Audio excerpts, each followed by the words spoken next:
Are you a business owner, an entrepreneur, real estate investor, 1099 contractor, and you've run into problems trying to get a mortgage or a loan because the loan officer or banker does not understand your business or how you pay yourself? Maybe you've even gone to your local bank where you have your business bank accounts and they have denied you for a personal loan, which is infuriating, by the way. I just want to make sure and tell you, don't feel bad. Don't get angry. Let's get you educated in this video about what to do and what options you have as a self-employed borrower when you need some type of loan. In case you didn't know me and this channel, I'm Megan Marsh and I'm a business owner. I'm a real estate investor and I'm super passionate about helping other people learn the same things that I have learned over the past 15 years that have helped me purchase all different types of investment real estate, and it's helping me retire and pay for my kids' college, and I want to make sure you can do the same thing. If you want to continue to hear more of these tips and tricks that will help you when you're buying real estate, getting a mortgage, or just general financing, then go hit the subscribe button and the bell to get notified when our next video is released.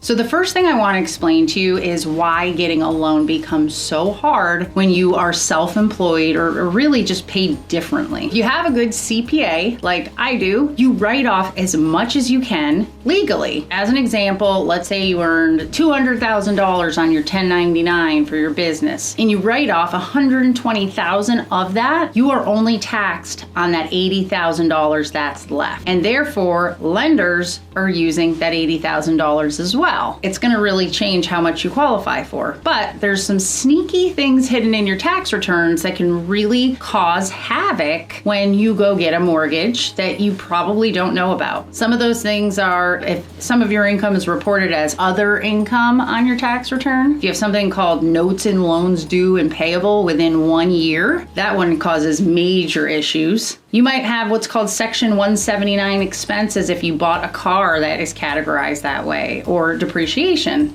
Also, I see a lot of mistakes on tax returns. All of these things, you need to make sure that you learn and understand what's on there so you can be an advocate for yourself. And that's because there are many loan officers, mortgage loan officers, processors, even underwriters who are not self-employed. They do not understand. They do not see enough self-employed clients. They simply turn those applicants down when they really should be getting loans. Let me tell you about a few business owners who we have helped here in my office, and they got turned down at their banks that they have all their business accounts with or at other lenders. But once they found our team and our brokerage, we were able to help them get the mortgage that they needed. One of the first ones I'll never forget was a local contractor here in my market who I knew pretty well, and he walked into my office, has had a business for over 15 years. He walked in and said, "I'm so angry. My bank that I do all my business banking with, that keeps all my money, just turned me down for refinancing, doing a cash out refinance on my house." He was trying to do a 30-year loan. He's like, "I will switch all my bank accounts to wherever you need me to." Well, we looked at everything. We actually were able to get him a 15-year loan, a fully documented loan. He didn't even have to go with some of the new products we're going to talk about later on in this video on a 15-year mortgage. So that came down to experience and understanding his tax return,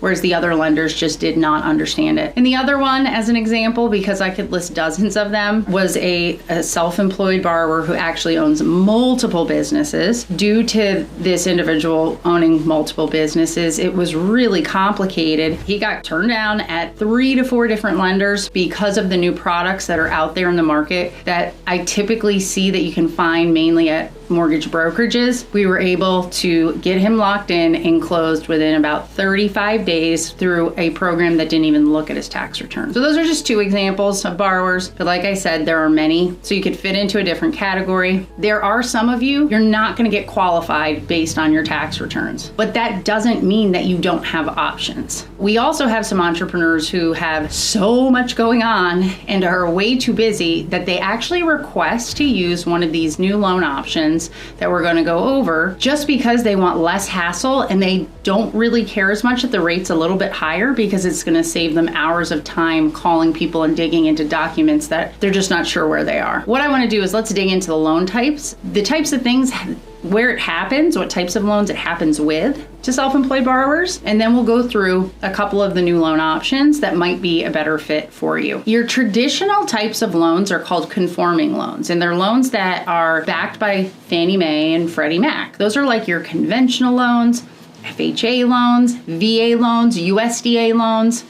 They were not created to help those of us that are business owners, those of you that are business owners, especially if you have multiple businesses. Let's first talk about what a conforming loan is and why you might be hearing no when you make really good money. When you go to apply for a loan as a business owner, the loan officer is going to ask you for 2 years of your tax returns, any K-1s that you have for your businesses that you own, how long have you been in business, because maybe we'll just need a year of tax returns. Once they have a copy of your said tax return, many loan officers are going to read the number on the very front of your 1040, which is the taxable amount of your income, and then that loan officer will do one of two things. They will tell you that you do not qualify, and they're going to wish you luck. Run from that person.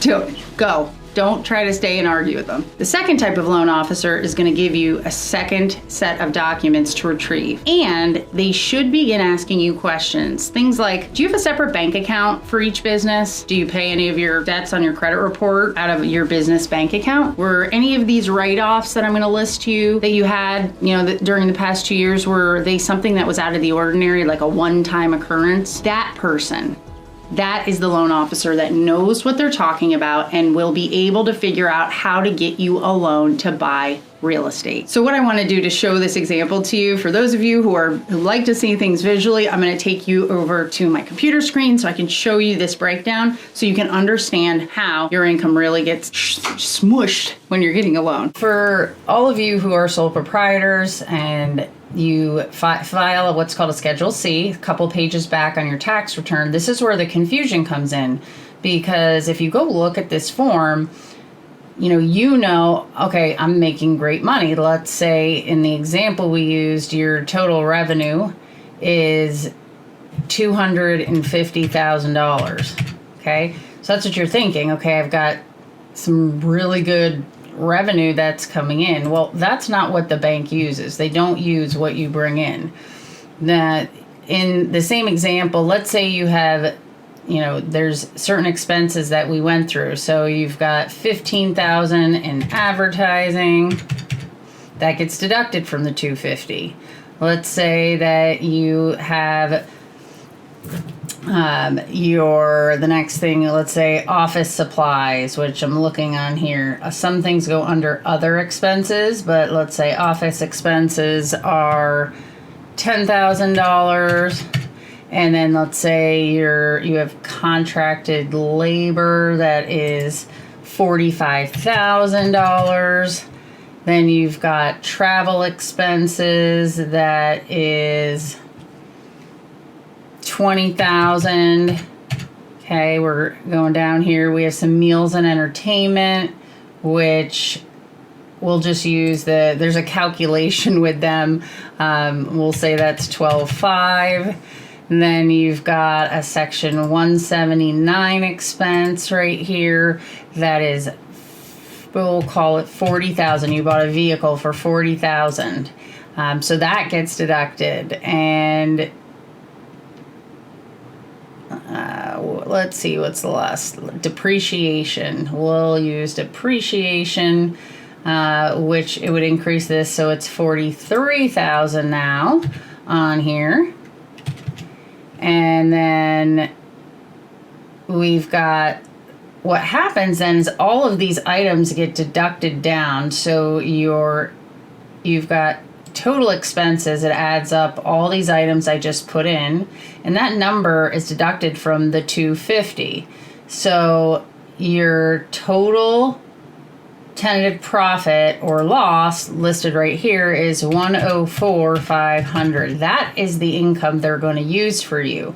So that means instead of the $250, you might be thinking they're using $104, which is about $8,708 a month in income that you can qualify with, and then that gets multiplied times, as an example, 45% debt ratio. That means you have $3,900. That's all you're allowed in total payments, your new house, a car payment, all those things. And that's really where people get stuck.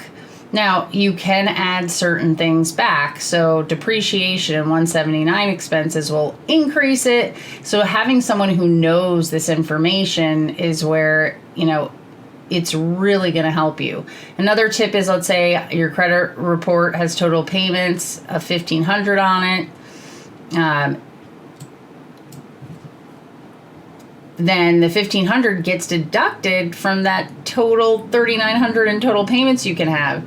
But if you pay, let's say the car you bought, a credit card, if you pay it separately, even if it's on here and you can prove that, we can exclude that from the debt. So understanding, my car's on here. I pay that out of a business account. I bought a car and that's a depreciation. We can add that back. So that is how underwriters look at your this is a profit and loss. It's taking your total profit, your expenses, and they come up with a plus or a minus. And if you aren't a sole proprietor, and let's say you file a different business return, they all follow this similar format. So understanding the numbers that go in here goes a long way when you're talking to a loan officer.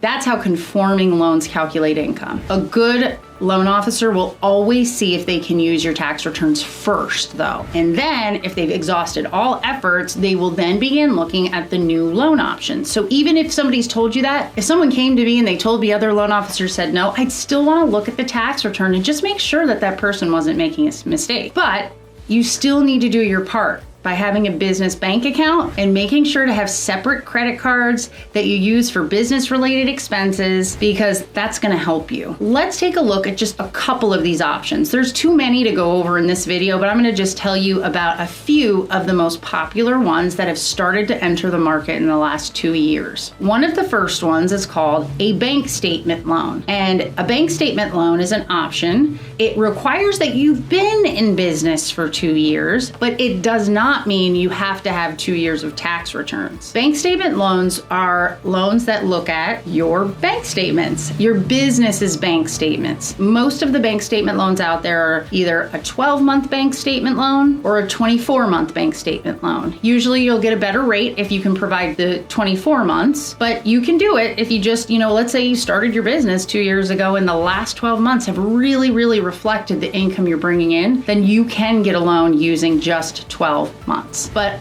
they look at the bank statements, they add up all your deposits from your business, and then you, depending on the type of business you have, you get credit for those deposits as monthly income. So it never looks at all the expenses that come out, it just looks at the deposits and then gives you a percentage of those deposits as your monthly income. Let's just say, as an example here, that your bank deposits for your business, your new business, in the last 12 months were $254,000. Some bank statement programs will use actually all of your deposits, where other programs use what's called a multiplier. And a multiplier is they'll take a percentage of it. So let's say they used 50% of that $250,000. You'll get credit and will get counted for income of half of that. So $125,000 roughly. The other option that you can do with the bank statement program, instead of providing bank statements, is there are some programs that are the same as this one, but instead of bank statements, you can have your CPA or accountant write a letter or create a P&L for you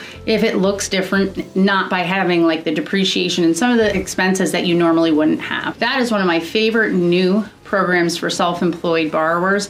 I would like to just add here, these programs do require more of a down payment than the conforming loans that we went through in the beginning. Most likely you're going to need at least 10% down or more, and it's going to be based on your credit score. Second type of loan is for any of you that are real estate investors. Let's say you have a lot of your income through rental properties. There are now loans that don't look at your person, like if you have a paycheck, or they don't look at your tax returns, where a lot of times you write stuff off and maybe you have a loss on your tax return. These new loans are called investor cash flow loans, or sometimes they call them DSCR, which is debt service coverage ratio. And they're just for properties that are rental properties. You can do them on single family homes, and there are banks that will do them for up to 100 or more units. And these literally go off of the amount that is collected in rent, and there are banks that do it different ways. Some of them go off of the actual leases, and some of them go off of the appraisal you get and how much the appraiser says the market rent should be. And as long as the market rent covers the total in the payment, the mortgage payment you're going to have, and you meet the credit score requirement, you can get approved. And the last one I wanted to share with you is called the asset qualifier. And the asset qualifier, this is when someone has enough in liquid assets or liquid bank, like money in bank accounts that you can pull out